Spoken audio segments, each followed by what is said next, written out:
안녕하십니까. 오늘은 2025년 3월 21일 금요일입니다. 오늘도 난세의 영웅 흑행령을 아십니까? 277쪽부터 읽어보겠습니다. 차가운 머리로 접근해야 하는 통일 문제. 남북 간 평화협정을 체결하거나 1국가 2체제나 고려 연방제를 실시하는 것은 위험하다. 평화협정은 믿을 게 못된다. 베트남 전쟁을 끝내기 위해 1973년 1월 프랑스 파리에서 미국, 남베트남, 북베트남의 대표가 모여 평화회담을 열고 전투를 중단하기로 하는 파리 평화협정을 맺었다. 그러나 결과는 베트남의 공산화였다. 1국가 2체제나 고려 연방제도 위험하기는 마찬가지다. 1국가 2체제나 고려 연방제가 되면 이미 남북한은 하나의 나라이므로 북한이 남한을 침략해도 국제사회가 개입할 명분이 없다. 내전이기 때문이다. 이것은 북한이 바라는 것일 수 있다. 지금까지 북한이 미군 철수를 줄기차게 주장해온 것도 미국의 군사적 보호로부터 남한을 분리하기 위한 전략이라는 것은 다 아는 사실이다. 북한은 아직 자신들의 체제를 버리겠다고 한 적이 한 번도 없다. 북한의 군중을 동원한 각종 대회 모습이나 북한 최고 지도자의 사진이 길바닥에 떨어졌을 때 사람들이 보인 반응을 생각해보면 그들의 사상 무장이 얼마나 철저한지 가늠해 볼 수 있다. 우리 국민은 어떤가? 당위성이나 민족 감정으로만 통일 문제에 접근해서는 안 되는 이유다. 자칫 돌이킬 수 없는 상황으로 갈 수 있다. 북한 문제는 냉철한 머리로 접근해야 한다. 냉철한 머리로 현실적으로 접근해야 하는 것이 통일 문제이다. 위험천만한 미군 철수 주장. 안보 문제는 늘 우리의 화두가 되어왔다. 지금도 마찬가지이다. 남북은 아직 휴전 상태로 전쟁이 끝나지 않았다. 북한은 남한을 적화 통일하려는 생각을 결코 접은 적이 없다. 최근 북한은 핵 보유국이 되었다. 남북한 전력이 비대칭 상황이 된 것이다. 우리가 아무리 최신식 무기를 갖추고 북한을 월등히 앞서는 전투력과 군사력을 갖추고 있다 해도 핵무기를 보유한 북한의 상대가 되지 않는다. 이러한 상황에서 미군 철수를 외치는 것은 위험천만한 행동이다. 휴전 종식과 평화체제 선언도 전력적으로 절대 열세인 우리에게는 바람직하지 않다. 휴전이 종식되면 미군이 주둔할 명분이 약해지기 때문이다.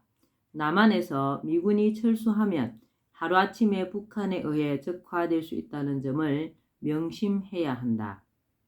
북한식 공산체제가 좋다면 모를까. 우리의 자유체제를 지켜나가려면 현재로서는 미군이 남한에 남아 있어야 한다. 미군 주둔을 미국의 지배를 받는 것으로 생각할 필요가 없다. 미국의 전략적 이해와 우리나라의 미군 주둔 필요성이 상호 맞아떨어져 미군이 주둔하고 있는 것이다. 북한이 6.25 전쟁을 일으켰던 것은 당시 트루먼 정부의 미국이 미국 방어 라인인 에치슨 라인을 설정하면서 우리나라를 방어선 안쪽에서 제외했기 때문이다. 그리고 카터 정부와 같이 미국은 우리 정부를 곤란하게 할 목적이 있는 경우 미군을 철수하겠다고 얼음장을 놓아왔다는 사실을 우리 국민은 상기해야 한다. 따라서 미군 주둔은 우리의 독자적 힘만으로는 북한을 위시한 주변국들의 군사적 위협을 완벽히 방어하기 어려운 상황에서 오히려 우리가 미국을 이용하고 있다고 보아야 한다. 실제로 우리는 미군 주둔과 관련해 많은 비용을 지불하고 있다. 이것은 우리가 미군을 용병으로 쓰고 있다고 해석해도 무방하다는 뜻이다. 미군 주둔을 자주성이 훼손당하는 것으로 볼 필요가 없다. 국가와 국민의 안전을 위해서는 명분보다는 실익이 우선되어야 한다. 다자등거리 외교를 해야. 앞서 나는 우리나라가 육어부지리의 지정학적 위치에 놓여 있다고 말한 바 있다. 이것은 장점의 입장으로 본 것이며 어부지리의 이익을 얻으려면 고도의 외교력과 지혜가 있어야 가능하다고 했다. 강대국들의 틈바구니에 끼인 우리나라는 바다로 나오려는 대륙 세력과 대륙으로 진출하려는 해양 세력의 접점에 놓여 있기도 하다. 대륙 세력은 러시아와 중국이며 해양 세력은 일본과 미국이라고 할 수 있다. 그래서 이러한 세력들은 해양으로 진출하거나 대륙으로 들어가는 발판으로 우리나라를 탐낼 수 있다. 구한말 청 러시아 일본이 우리나라를 서로 삼키려고 각축을 벌였던 것도 그러한 연유에서였다. 현재 우리나라 주변에서 미국과 중국이 패권 다툼을 하고 있다. 경제 무역 전쟁과 주도권 다툼이다. 지상으로부터 36,500km 상공에는 29개의 GPS 글로벌 포지팅 시스템 위성이 있다. 여기서 보내는 신호를 수신해 지구에서의 현재 위치를 계산할 수 있다. 이것이 GPS, 즉 위성 위치 확인 시스템이다. GPS는 항공기, 선박, 자동차 등의 내비게이션 장치에 주로 쓰인다. 그런데 GPS 소유국이 미국이다. 미국 국방부에서 전투 시 폭격의 정확성을 높이기 위해 군사용으로 개발한 시스템인데 현재 전 세계에 무료로 개방해 많은 나라에서 활용하고 있고 중국도 사용하고 있다. 따라서 중국은 미국을 절대 선제 공격할 수 없다. 중국이 전쟁을 하려고 마음만 먹으면 미국은 GPS를 막아버려 비행기, 선박, 미사일 그 어떤 것도 띄울 수가 없다. 비록 중국이 독자적으로 위성항법 시스템을 개발하고는 있지만 성공 여부는 미지수이다. 미국은 GPS를 보유하고 있고 방위 산업이 절대적 우위에 있어 아직까지 전쟁에서는 미국을 이길 나라가 없다. 미국과 중국은 경제적으로 상호 의존적이다. 중국은 대미 수출로 엄청난 경제 성장을 이루었다. 미국 국민의 생필품은 거의 중국에서 들어간다고 봐도 과언이 아니다. 미국이 중국을 먹여 살린다고 해도 지나치지 않는다. 미국도 값싼 중국 제품 덕분에 이자율이나 물가 상승률을 억제하여 경제적으로 도움을 얻고 또 중국이 미국의 국채를 대량으로 매입해 감으로써 그간의 막대한 국가 부채를 감당해 올 수 있었다.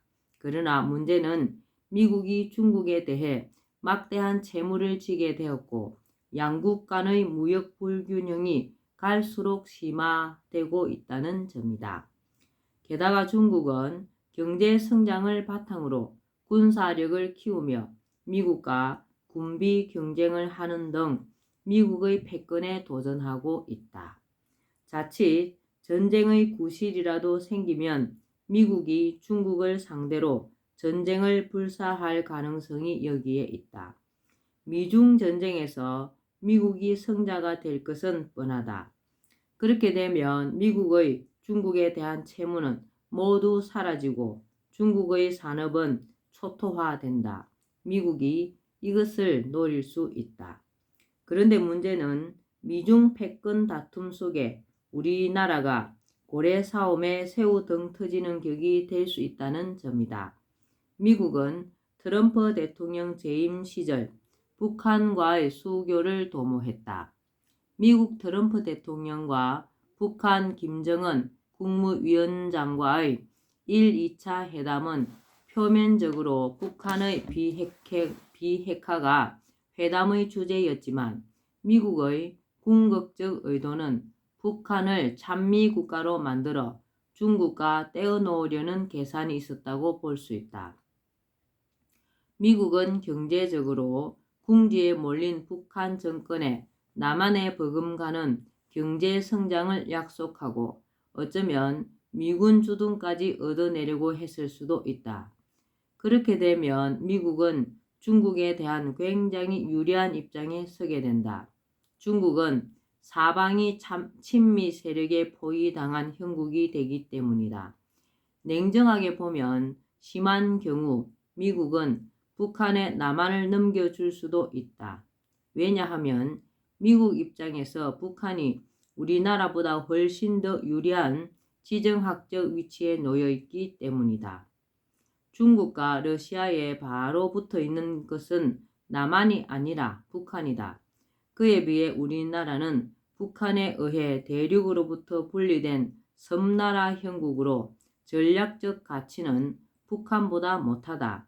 만약 미국이 북한을 군사기지로 쓸 수 있는 조건이라면 북한이 원할 경우 남한이 북한에 의해 흡수되는 것까지도 동의하는 밀약을 하지 않으리라는 보장이 없다.